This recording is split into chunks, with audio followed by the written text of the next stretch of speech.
C'est l'impôt que tout le monde va payer. Dès que tu as une rémunération qui passe un certain montant, tu dois payer un impôt sur le revenu. Plus ton taux est élevé, et plus la défiscalisation l'année concernée va être importante. Puis il suffit d'un montant que t'as pas calculé, tu changes de tranche parce que tu as besoin d'un peu plus d'argent à ce moment-là et tu te rends pas compte que tu vas augmenter cette poche d'imposition également derrière, quoi. La bonne optimisation, c'est cet équilibre-là entre tes différents projets économiques et la fiscalité.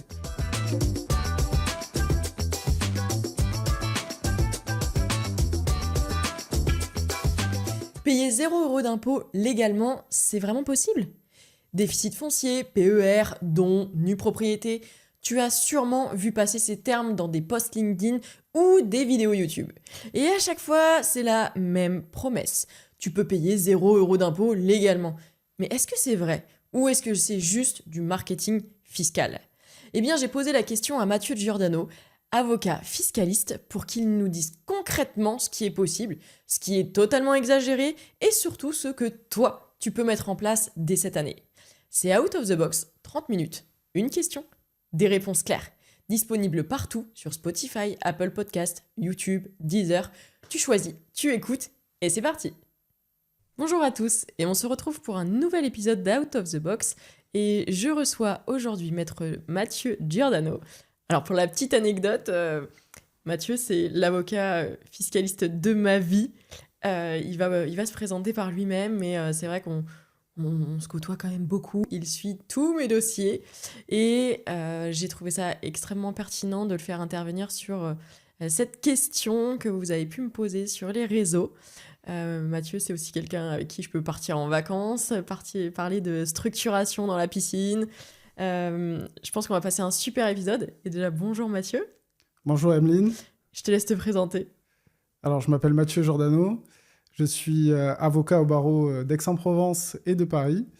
Donc, mon activité, c'est principalement la fiscalité et le droit des sociétés. J'ai créé un cabinet qui s'appelle le cabinet Aix-Law. Et comme tu le dis, voilà, j'ai quelques clients et j'ai une cliente privilégiée, Emeline. Voilà, on se parle quand même beaucoup. J'ai beaucoup trop de sujets dans ma vie entre les structurations et la fiscalité. Alors, on se retrouve pour ce premier épisode qui est donc payer 0 € d'impôt légalement. Est-ce possible ? On va commencer par un sujet qui est le déficit foncier, PER, dons. On m'a dit que si on employait tout ça, on pouvait réussir à tomber à 0 sur son imposition. Qu'est-ce que tu en penses ? Est-ce que c'est vrai ? Alors déjà, quand on parle d'impôt, quel impôt ? Donc on va parler de l'impôt sur le revenu. Ouais. C'est l'impôt que tout le monde va payer. Dès que tu as une rémunération qui passe un certain montant, tu dois payer un impôt sur le revenu.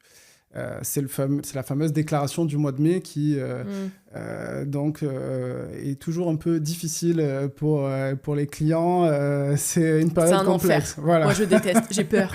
Mais je crois que tu les fais, toi, d'ailleurs, les déclarations. Oui, il faut aimer les cases et les chiffres. C'est pas... Vous pouvez compter, Mathieu, si vous avez des déclarations à faire, il est très bon. Je passe toujours des très mauvais mois de mai, mais c'est pour que mes clients, eux, apprécient cette période-là pendant que je fais leur déclaration. Alors, sur l'impôt sur le revenu, tu me parlais de déficit foncier, tu me parles de PER, tu me parles de dons. C'est vrai que c'est un impôt qui a pour objectif, notre objectif numéro 1, c'est d'essayer d'optimiser et de payer le moins d'impôts possible. Tu as différents outils, mais pour comprendre ces outils-là, il faut comprendre la manière dont est structuré l'impôt sur le revenu.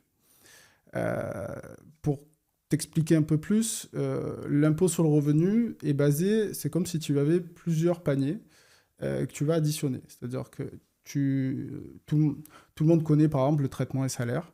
Quand tu es salarié, c'est le premier panier où à l'intérieur, tu vas donc mettre ton revenu.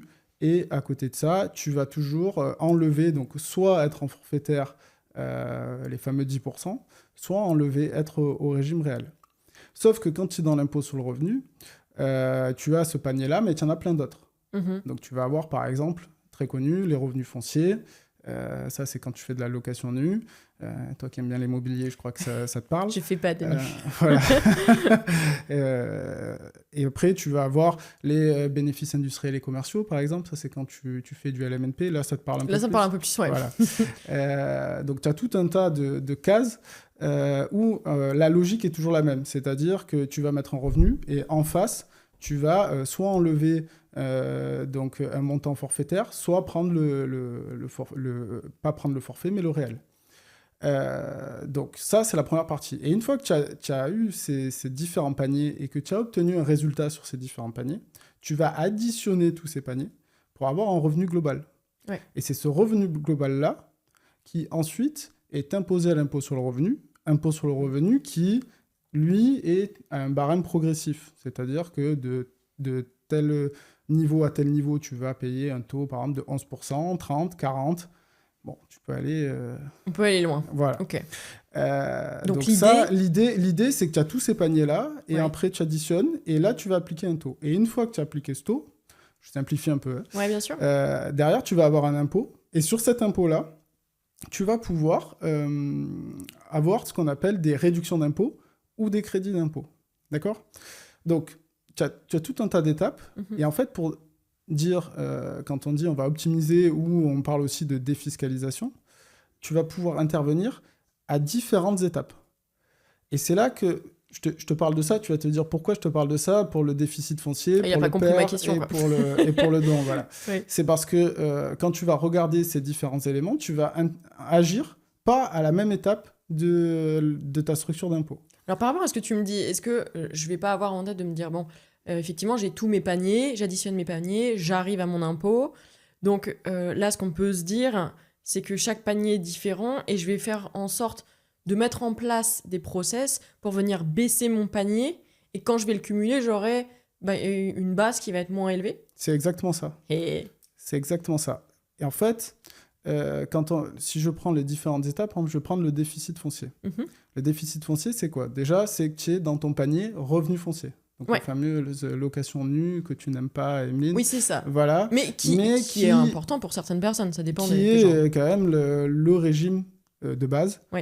Quand tu vas faire une location immobilière, si tu ne fais pas de choix particulier et que tu as une location nue classique, tu vas déclarer donc tes revenus fonciers tes revenus locatifs dans la case revenus fonciers. Donc ça, c'est ton panier. Donc c'est un des paniers qui n'est pas forcément hyper intéressant en termes de fiscalité, sauf sur la question du déficit foncier. Ouais. Donc le déficit foncier, c'est quoi ? C'est de dire, oui, j'ai des revenus, mais en face, je vais mettre une dette qui est plus importante que le revenu que j'ai. Oui. Tu comprends ? C'est pour ça que moi, je dirais, je l'aime pas, deux poids, deux mesures. Je l'aime pas pour moi, mais je pense que pour certaines personnes, ça reste important, notamment quand tu as une TMI qui est élevée. Alors, on va y venir. Si tu veux, le déficit foncier, l'idée, c'est quoi ? C'est de dire que ton panier, il devient déficitaire. Ok. D'accord ? Donc, j'ai ma poche de salaire. Bon, j'essaye de vulgariser pour les gens qui nous écoutent. Tu as ton panier salaire. Bon, là... on ne peut pas y travailler. En plus, j'ai envie de te dire, tout se fait automatiquement. On n'a rien à mettre. L'État est déjà au courant du tout. Voilà. Et tu as ton panier revenu foncier. Et là, en fait, par exemple, tu vas faire des travaux d'entretien qui vont, en fait, arriver à un niveau où ton loyer est plus bas que les montants de travaux. Ce qui fait que tu es en négatif. Donc, pour ceux qui nous écoutent, j'ai ma poche de revenus, ok ? J'ai ma poche de charge, et l'idée de se dire, c'est que j'ai une poche de charge avec des travaux qui est tellement élevée qu'elle vient écraser la poche de revenus, et donc ce qui est égal, c'est en négatif. On est d'accord ? C'est ça. Et la question, c'est est-ce que cet élément négatif, est-ce qu'il s'impute que sur mon panier, revenu foncier, ou sur le revenu global, c'est-à-dire l'addition de tout ton panier. Et le déficit foncier permet quoi ? Il permet en fait d'aller imputer ce déficit que tu as dans ton panier revenu foncier sur les revenus globaux jusqu'à 10 700 euros. Ouais. Et elle est là, la défiscalisation, en fait, parce que en réalité, tu me parlais de tes revenus, traitements et salaires. Donc, tes revenus, traitements et salaires vont être dans les revenus globaux, et ton déficit foncier qui va aller s'imputer sur ces revenus globaux vont diminuer la base d'imposition, c'est-à-dire le montant sur lequel après on va calculer. Ouais. Donc ça, c'est le déficit foncier, et c'est jusqu'à 10 700 euros. au-delà, tu vas revenir sur ton panier initial, qui est donc, Mais alors, si je suis au-dessus et que je suis, je sais pas, à 45 000 euros, l'excédent, l'excédent, tu peux plus l'imputer sur le revenu global, donc ça n'a plus d'intérêt pour diminuer tes autres revenus que le revenu foncier, mais tu vas le garder pour ton panier. pour l'année d'après. Pour l'année d'après, pour ton revenu foncier. Parce qu'on peut le garder pendant 10 ans. Ouais, Voilà. ok. Donc, on se dit bien, ma poche de revenus fonciers, en l'occurrence, si je viens tabler sur le déficit foncier, parce que c'est aussi un choix qu'on fait, hein, souvent quand on choisit un bien immobilier, et on se dit, je table avec ce bien sur le déficit foncier, il faut quand même beaucoup de travaux. Faut le dire, on n'est pas sur...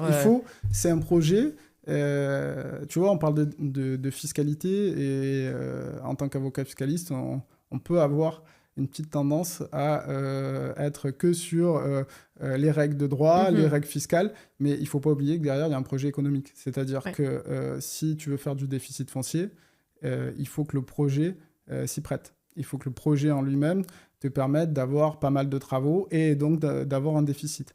Donc, la première des choses, avant de parler de fiscalité, c'est de parler de projet. Si tu viens me voir en me disant « j'ai un appartement, il est tout refait, il est tout neuf », ça coche pas cette case-là. Ça coche pas la case, même si dans les petits calculs sur mon tableau Excel, je vais te dire que si tu avais fait du déficit foncier, peut-être que tu aurais pu défiscaliser. Donc ça, quand on parle fiscalité, il faut pas oublier que la fiscalité est intrinsèquement liée au projet que tu vas faire. Donc vraiment, on se dit, pour le déficit foncier, un max de travaux. Voilà, simple, efficace, et on viendra toucher l'enveloppe globale d'imposition. Voilà, attention, pas tous les types de travaux peuvent intégrer. Pas d'agrandissement. Voilà. Donc, si tu fais de la reconstruction, les très gros travaux, on va un peu simplifier. Là, parfois, c'est pas éligible. Donc pas de travaux lourds, on reste sur des travaux de rénovation intérieure en intégralité. On peut dire ça. On va, pour simplifier, on va dire ça. Voilà. Ok. Donc ça, c'est la première poche. La première poche, le déficit foncier.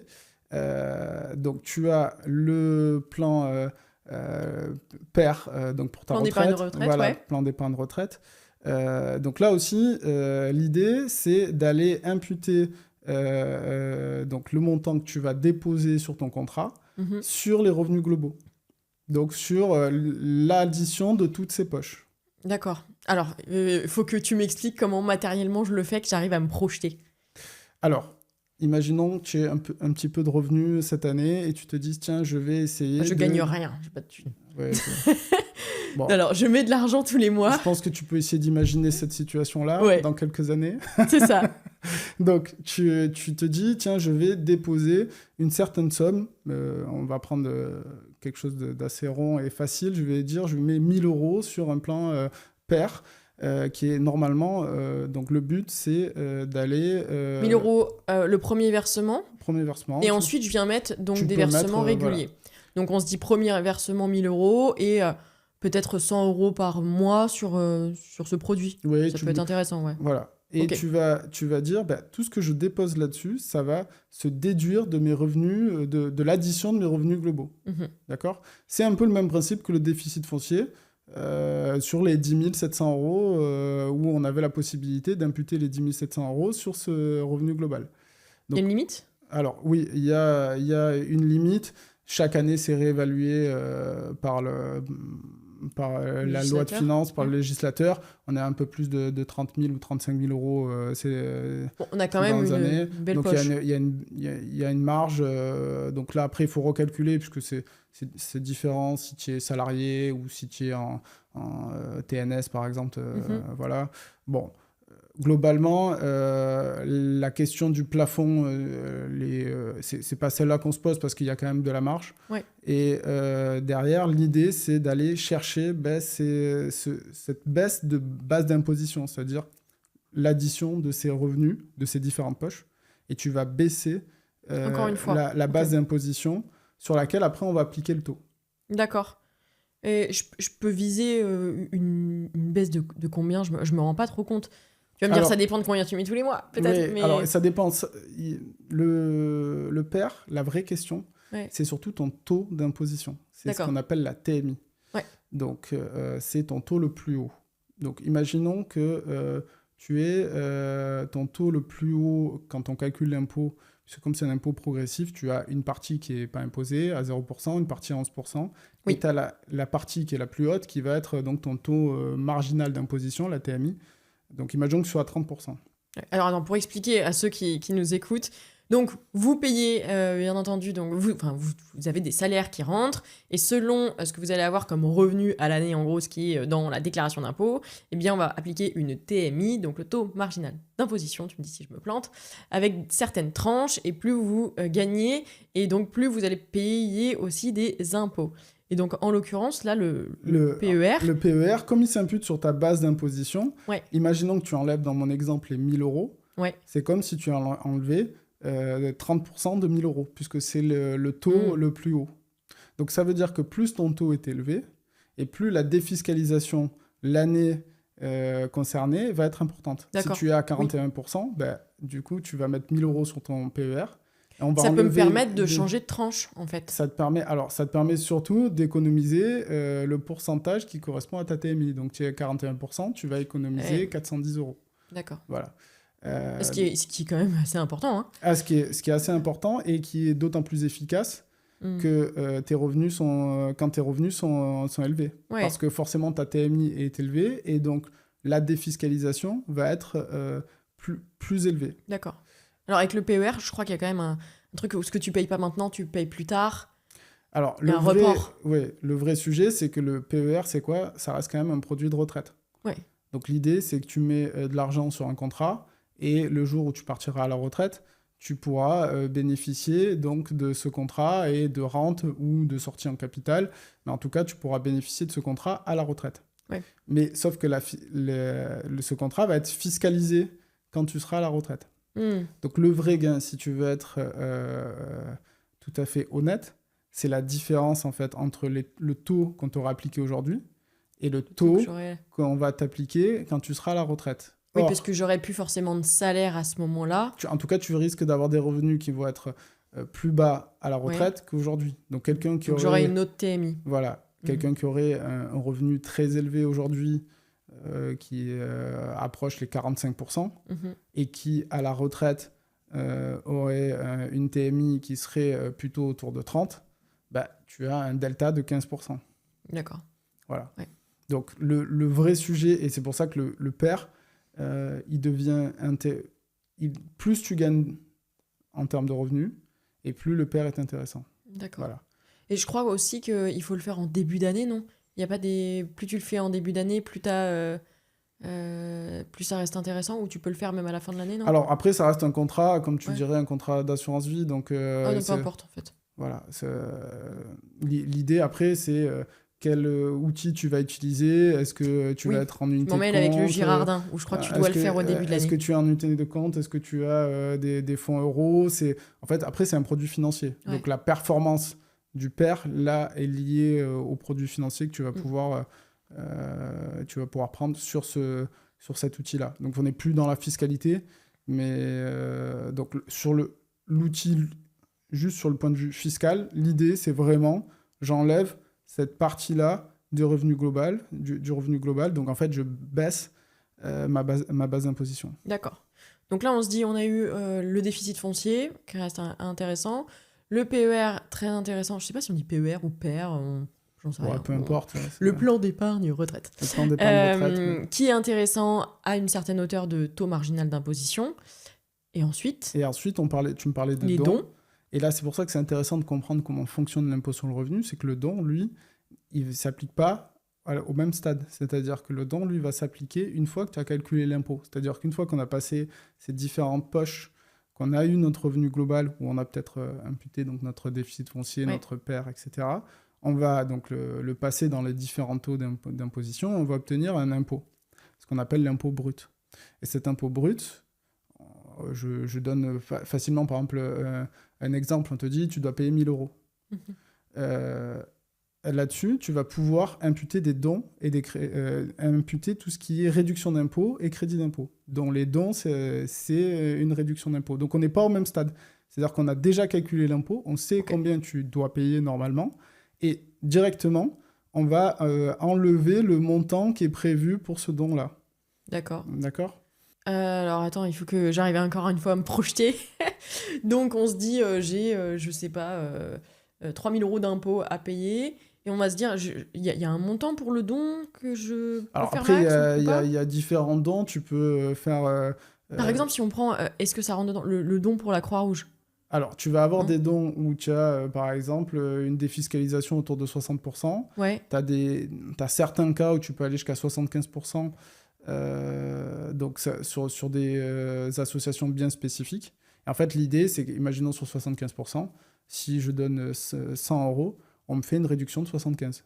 d'accord. Donc, en fait, si j'ai donné Mm. donc 100 euros, alors clairement, par exemple, au Resto du Cœur, Ouais, tu vois, qui est une des associations qui permet d'avoir cette réduction à 75% normalement, tu vas donner 100 euros, tu as 75 euros de réduction d'impôt. Ce qui fait que si tu devais payer, tu me disais 3 000 euros d'impôt, tu vas faire 3 000 moins les 75 euros de réduction. d'accord. Donc ce Voilà. qui quand même reste intéressant en faisant une bonne action.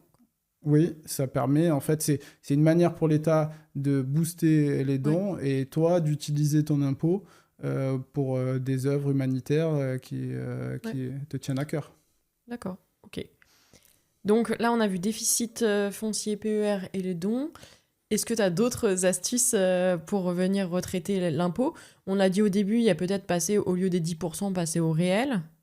Alors, c'est là que c'est intéressant, c'est pour ça que je voulais parler de la structure de l'impôt sur le revenu, Mhm. parce que tu vas pas agir de la même manière si tu tapes sur ta partie différentes poches, si tu tapes sur les revenus globaux ou si tu tapes sur la réduction Ouais. ou les crédits d'impôt. Donc tu as... après, ça dépend vraiment aussi de ta situation à toi.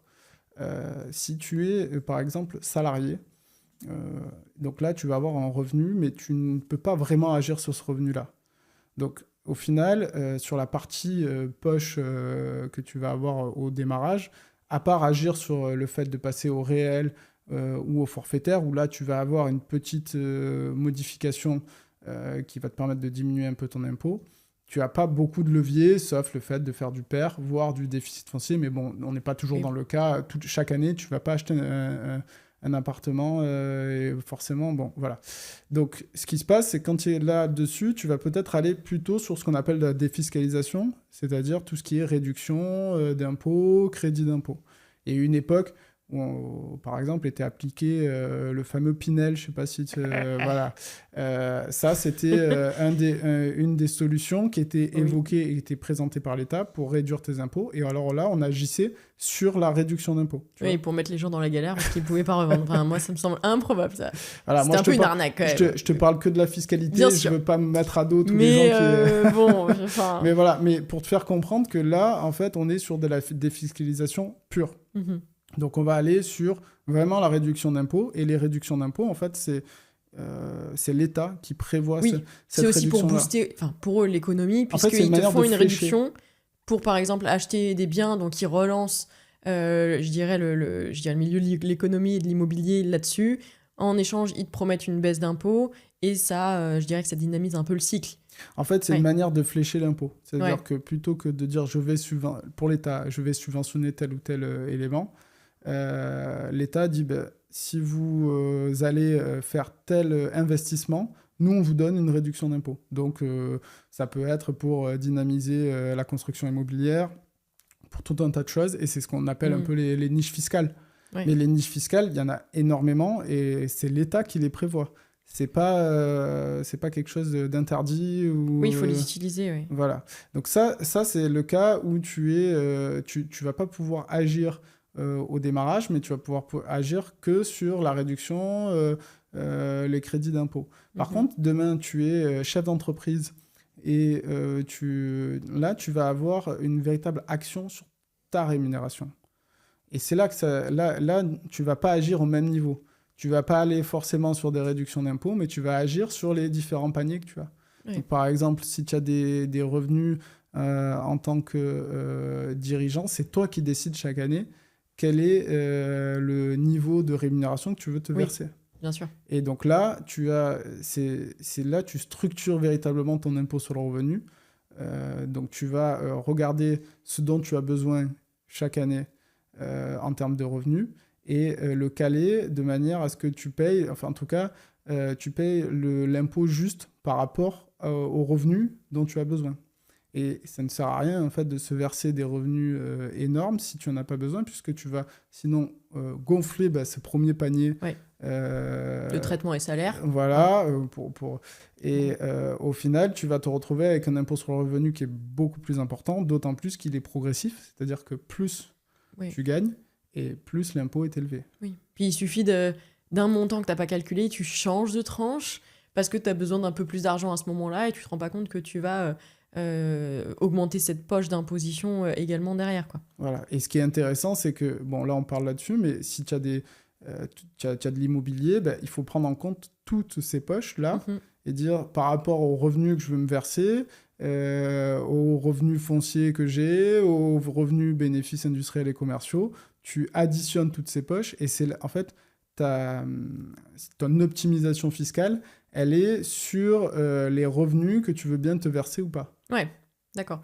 Et là, donc, quand tu me dis ça, il y a des astuces que toi, tu appliques. On a dit donc déficit, PER, dons. On peut avoir du Girardin aussi, ça se fait. Alors, ça se fait aussi. T'as d'autres choses. Le réel, par exemple, quand tu te mets au réel, il y a des frais particuliers que tu peux intégrer pour venir aussi baisser Alors, l'astuce magique, il y en a pas.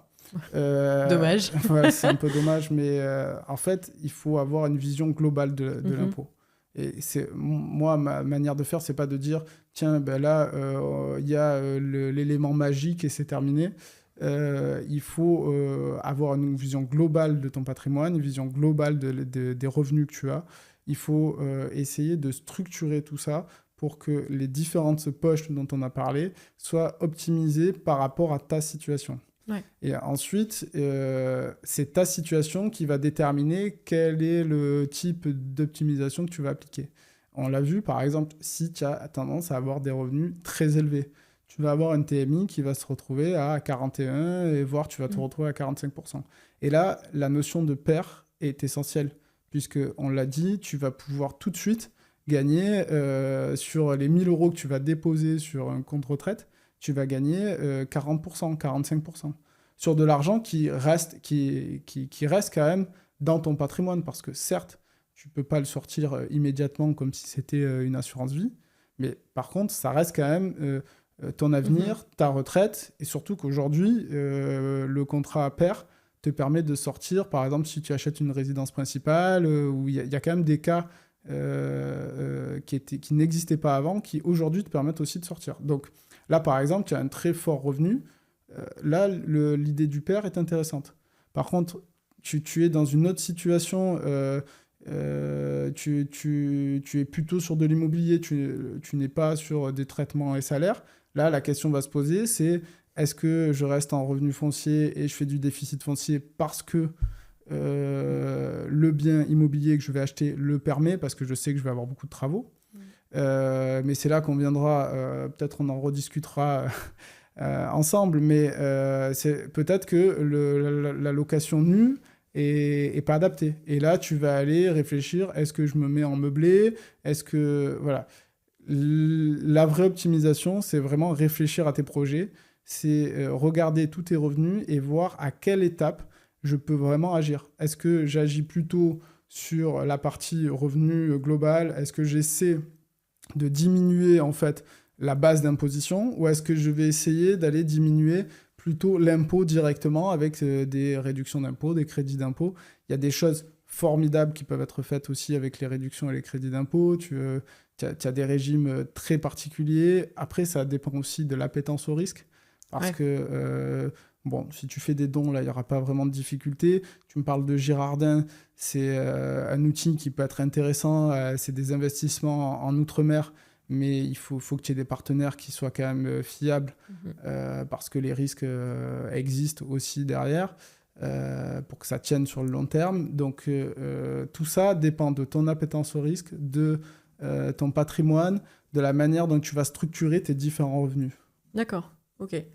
Et alors, il y a un truc qui me vient comme ça, tu vois, c'est que je me dis, si tu fais ta déclaration d'impôt à 2, donc c'est plutôt pour le foyer fiscal, Oui. et que tu mets de l'argent pour le PER, Est-ce que le PER, il est collectif ou il est totalement individuel? Alors, chacun va pouvoir avoir sa poche de PER Ok. utilisable. Donc, à chaque fois, en fait, on va regarder pour le client si c'est intéressant et qui a intérêt aussi à faire un pair, puisqu'il y a la notion fiscale, il y a la notion aussi retraite. Ouais. Voilà, parce que faire un pair que pour la fiscalité, ça me paraît pas être intéressant. C'est un outil qui va te permettre aussi de préparer ta retraite. Donc c'est un mélange des genres, c'est un outil fiscal, mais pas seulement. Mm. Pour les chefs d'entreprise, mettre de l'argent sur le PER, on est d'accord que c'est de l'argent qui doit sortir de ton compte personnel, il n'est pas lié à ta société. Donc ça veut dire quand même que tu dois sortir du cash, ça va donc être fiscalisé, d'accord, à la flat tax, quoi. Et ça va rentrer dans tes traitements et salaires. Tu vas quand même baisser derrière, mais tu vas pouvoir récupérer de l'argent pour ta retraite. Mais on ne peut pas faire de versement de la société directement sur le PER, ça marche pas, hein. Alors, tu peux avoir aussi des PER qui sont pris par la société pour le dirigeant. Alors, normalement, tu es censé aussi le réintégrer, si je ne me trompe pas, en avantage aussi en nature. Ouais. Mais oui, quand tu es chef d'entreprise, si tu le prends un PER de ton côté personnel, tu vas forcément être obligé aussi de sortir de l'argent qui va être fiscalisé et ensuite reprendre un PER derrière. Donc, ce que tu gagnes d'un côté, tu vas en perdre un peu par le fait que tu es obligé de te verser une rémunération. Mais à la limite, au moins, tu cotises aussi pour ta retraite, parce que c'est vrai que pour un indépendant, c'est le sujet. T'as pas forcément envie de te sortir un gros salaire parce que tu sais que tu vas manger les impôts. Mais en même temps, tu te dis, ouais, si je me mange pas de salaire, bah en fait, les cotisations pour ma retraite, je cotise pas. La sécurité sociale, enfin tout ça. Donc je me dis, au moins de faire le PER, ça me permet de quand même penser pour ma retraite, bien que tu vois, bah, personnellement, je le fais avec l'immobilier, avec tout ce que je fais, mes placements. Mais c'est vrai que tu vois, c'est depuis que je fais ce podcast que j'ai découvert aussi le PER et que je m'y mets de plus en plus. Je suis pas encore ouvert de PER. Mais là, avec ce qu'on se dit, il va falloir qu'on se parle. En fait, on l'a évoqué au début, la fiscalité, on doit l'intégrer dans un projet économique. Ouais. C'est-à-dire que dire je fais juste tel ou tel projet parce que je ne veux pas payer d'impôts ou parce que ça me permet de faire une défiscalisation, je ne suis pas sûr que ça soit la bonne stratégie. Il faut qu'il y ait une stratégie globale. C'est-à-dire que oui, le PER va te permettre d'avoir... c'est un peu la cerise sur le gâteau, c'est-à-dire que ça va te permettre de réduire tes impôts. Mais l'objectif aussi derrière, c'est de construire ta retraite. Or, aujourd'hui, le PER, c'est une manière aussi d'aller progressivement vers une retraite par capitalisation et de te créer une retraite que potentiellement tu n'auras pas. L'effort que tu vas faire aujourd'hui, si tu le mets sur le long terme, tu vas pouvoir avoir un complément de retraite dans l'avenir qui va être difficile à combler avec le régime classique.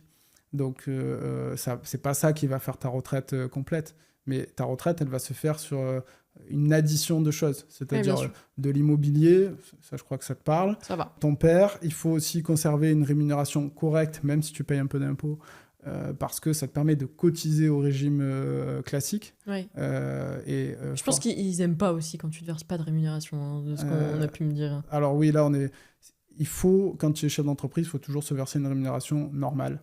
Ouais. Moi, j'ai tendance à dire à mes clients, l'objectif, c'est pas que de défiscaliser, de dire je paye pas d'impôts parce que sur le tableau Excel, je paye pas d'impôts.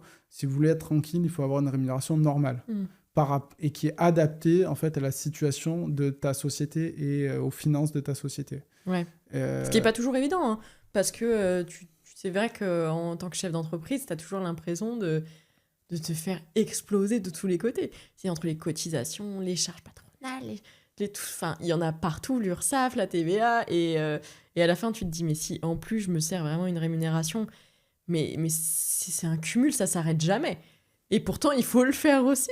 Non, il faut le faire, mais il faut le faire de manière raisonnable. Ouais. Donc, si tu as une société qui tourne très bien, il n'y a rien de délirant à prendre 2000, 2500, 3000 euros de revenus. Voilà. Après, tu n'es pas obligé de prendre 10 000 ou 15 000 euros de revenus, même si ta société te le permet. Voilà. Donc, il faut trouver un équilibre. Et cet équilibre, il part aussi de ton niveau de vie. Oui, et puis voilà. d'où tu vis. Ça sera pas la même chose entre... par exemple, toi, t'es à Aix-en-Provence. Aix-en-Provence. Moi, je suis à Paris. Bon, bien que Aix, ça a augmenté quand même. Hein. Mais... Aix-en-Provence, c'est pas la ville la moins chère de France. Ouais. Mais tu te dis, dans des alentours, c'est un peu mieux que Paris. Ouais. À Paris, c'est vrai que tout est excessif. Hein. Donc, si t'as pas envie de te servir un gros salaire, mais t'es obligé, sinon tu ne vis pas. Alors après, tu peux faire un mix avec tes dividendes et salaire dividende. L'objectif, c'est de trouver le bon équilibre entre les deux. Donc, toujours. Pour les gens qui nous écoutent, ne faites pas que du dividende. Voilà, ça c'est parce que c'est. Et là, on part sur autre chose. SAS, SARL, ça sera notre épisode. Ne faites pas que du dividende parce que vous risquez d'avoir quelques soucis. Mais non, si on revient sur le revenu, toujours pareil, un bon équilibre. Et regarder l'aspect économique et l'aspect fiscal. Et en fait, la bonne optimisation, c'est pas celle qui va te permettre forcément, quand tu vas faire le calcul, de dire là, j'ai plus d'impôts ou j'ai 0 d'impôts. La bonne optimisation, c'est cet équilibre-là entre tes différents projets économiques et la fiscalité. Et si tu arrives à trouver un bon équilibre avec un impôt qui est soutenable et qui n'est pas délirant, là, on est arrivé à faire quelque chose d'intéressant. Ouais.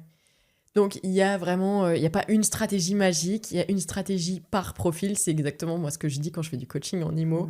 Je n'ai pas la bonne strat pour la terre entière. Il y a une strat par personne et on est tous totalement différents. La réalité, c'est que si réellement il y avait juste une action à faire pour payer 0 impôt et qui s'appliquait à tout le monde, moins de taf. Moi, j'aurais pas beaucoup de boulot parce qu'on l'appliquerait tous. Oui. Voilà.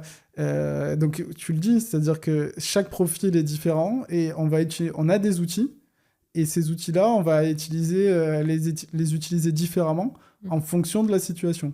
Ouais. Donc, il y a une vraie technicité quand même derrière. Voilà. Et si c'est pour ça que je voulais aussi parler... J'ai commencé l'épisode quand tu as évoqué toutes ces problématiques par la structure de l'impôt, parce que je trouve que c'est intéressant de comprendre, en tout cas, les grandes lignes pour comprendre comment ça fonctionne. Et, les couches. Les différentes couches. Ouais, tout à fait. Et de se dire, en fait, quand je fais un don et que je défiscalise, c'est pas la même chose que quand je fais un PER qui enlève la base d'imposition. Ou c'est pas la même chose quand je me mets au réel sur le revenu, sur la première poche. Bien sûr. Bon, merci beaucoup Mathieu. Où est-ce qu'on peut te retrouver ? Alors, mon cabinet est à Aix-en-Provence. J'ai aussi des bureaux à Paris. Donc, on intervient dans toute la France. Et puis, il faut aussi souligner que même si tu es à Aix-en-Provence, totalement joignable en visio par téléphone. Hein, puisque... Voilà. Aujourd'hui, on a la possibilité très facilement d'avoir des clients dans toute la France. Et on peut vous recevoir avec plaisir à Aix-en-Provence et à Paris. Donc, toi, tu interviens sur la fiscalité, mais tu as aussi d'autres... Moi, je fais de la fiscalité et du droit des sociétés. Voilà. Donc... Okay.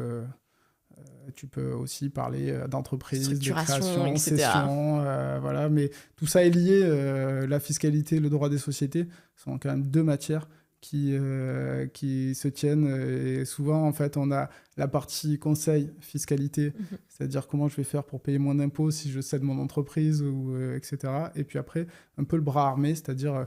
il faut le mettre en place, et là, on arrive sur le droit des sociétés. Il faut produire. Ouais.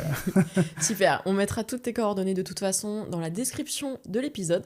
J'espère que ça vous a plu, et on se retrouve bientôt pour un nouvel épisode d'Out of the Box. Si cet épisode t'a été utile, aide-nous à le faire connaître. Partage-le, abonne-toi et rejoins la communauté sur les réseaux. Tu peux retrouver le podcast sur YouTube, Spotify, Apple Podcasts, Deezer et Amazon Music. On se retrouve dans le prochain épisode d'Out of the Box. À bientôt!